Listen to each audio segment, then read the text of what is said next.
Hi guys, welcome back to my channel. இன்னைக்கு உங்க கூட ஸ்வீட் பொங்கல் இல்லனா சக்கரை பொங்கலோட ரெசிபி ஷேர் பண்றேங்க. உங்க எல்லாருக்குமே அட்வான்ஸ் பொங்கல் விஷஸ். இப்போ நம்ம பொங்கல் எப்படி செய்யலாம்னு பார்க்கலாம் வாங்க. இதுக்கு என்னென்ன தேவைன்னா பச்சரிசி தேவை.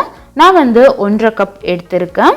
1/2 கப் பாசி பயிறு அதாவது மூங் தால், 1.5 கப் வெல்லம் எடுத்திருக்கேன். 2 டேபிள் ஸ்பூன் கீ எடுத்திருக்கேங்க. பொங்கல்னாலே கீ ரொம்ப முக்கியம். கேஷ்யூ நட்ஸ் அப்புறம் கிஸ்மிஸ் எடுத்திருக்கேன்.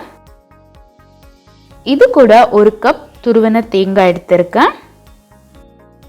அப்புறம் கொஞ்சம் சால்ட், கார்னிஷ் பண்ணுறதுக்காக பிஸ்தாஷியோஸ் எடுத்திருக்கேன். ஃபைனலாக ஏலக்காய் தூள் ஒரு 1/4 டீஸ்பூன் தேவை. அவ்வளோதான். இப்போ நம்ம இதை எப்படி பண்ணுறதுன்னு பார்க்கலாம் வாங்க. இங்கே நம்ம எடுத்திருக்கிற பச்சரிசியை ஒரு 10 மினிட்ஸ் பிஃபோர் தண்ணியில் ஊற வச்சுருக்கேன். ஒரு பேனை ஹீட் பண்ணிகிட்ருக்கேன். இப்போ நான் எடுத்திருக்கிற பச்சை பயிரை ஃப்ரை பண்ணிக்க போகிறேன். ஜஸ்ட் ஒரு 2 மினிட்ஸ் ஃப்ரை பண்ணால் போதும். கோல்டன் ப்ரௌன் கலர் வந்தால் நம்ம ஸ்டவ் ஆஃப் பண்ணிடலாம். ஃப்ரை பண்ணதுக்கப்புறம் பருப்பை வாஷ் பண்ணணும். இப்போ நம்ம ஊற வச்சிருக்கிற அரிசி அப்புறம் வாஷ் பண்ண பருப்பு ரெண்டையுமே நான் குக்கரில் ஆட் பண்ணிட்டேன். இப்போ நான் எந்த கப்பில் அரிசி எடுத்தனோ அதே கப்பில் 7 கப் தண்ணி ஆட் பண்ணுறேன். குக்கர் லிட்டை க்ளோஸ் பண்ணிகிட்ருக்கேன். 3 விசில் வர வரைக்கும் வெயிட் பண்ணணும். இப்போ 3 விசில்ஸ் வந்துருச்சு. நான் ஸ்டவ்வை ஆஃப் பண்ணிட்டேன். ரிலீஸ் ஆனதுக்கப்புறம் குக்கரை ஓப்பன் பண்ணிவிட்டு அரிசியும் பருப்பையும் நல்லா மேஷ் பண்ணணும். இப்போ நான் எடுத்து வச்சிருக்கிற வெல்லம் ஆட் பண்ணிட்டுருக்கேன்.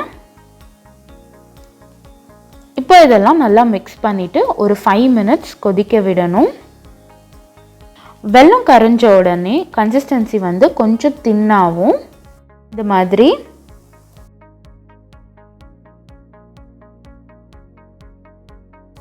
இப்போ இதில் ஒரு பிஞ்ச் சால்ட் ஆட் பண்ணுறேன். சால்ட் ஸ்வீட்டோட டேஸ்ட்டை என்ஹான்ஸ் பண்ணும். நல்லா ஒரு வாட்டி மிக்ஸ் பண்ணிக்கணும். இப்போ இங்கே ஒரு பேனில் 1 டீஸ்பூன் கீ ஆட் பண்ணியிருக்கேன். கீ சூடானதுக்கப்புறம் எடுத்து வச்சிருக்கிற முந்திரி பருப்பை அதில் ஆட் பண்ணுறேன். இதை ஒரு 2 மினிட்ஸ் கோல்டன் ப்ரௌன் ஆகிற வரைக்கும் ஃப்ரை பண்ணணும். அதானதும் அதில் கிஸ்மிஸை ஆட் பண்ணிக்கணும். ஃப்ரை பண்ணியிருக்கிற முந்திரியை நான் குக்கரில் ஆட் பண்ணிட்டேன். ஸோ அந்த கீயோடு சேர்த்து ஆட் பண்ணியிருக்கேன். ஒரு வாட்டி நல்லா மிக்ஸ் பண்ணிக்கணும். 1/4 டீஸ்பூன் ஏலக்காய் தூள் ஆட் பண்ணிகிட்ருக்கேன். ஃபைனலாக நம்ம எடுத்து வச்சுருக்கிற தேங்காவை ஆட் பண்ணுறேன். தேங்காய் ஆட் பண்ணுறதுனால டேஸ்ட் ரொம்பவே நல்லாயிருக்கும். அண்ட் எனக்கு இது பர்சனலாக ரொம்பவே பிடிக்கும். நான் எப்போ செஞ்சாலும் இப்படி தான் பண்ணுவேன். ஒரு வாட்டி இதை ஃபைனலாக மிக்ஸ் பண்ணிக்கலாம்.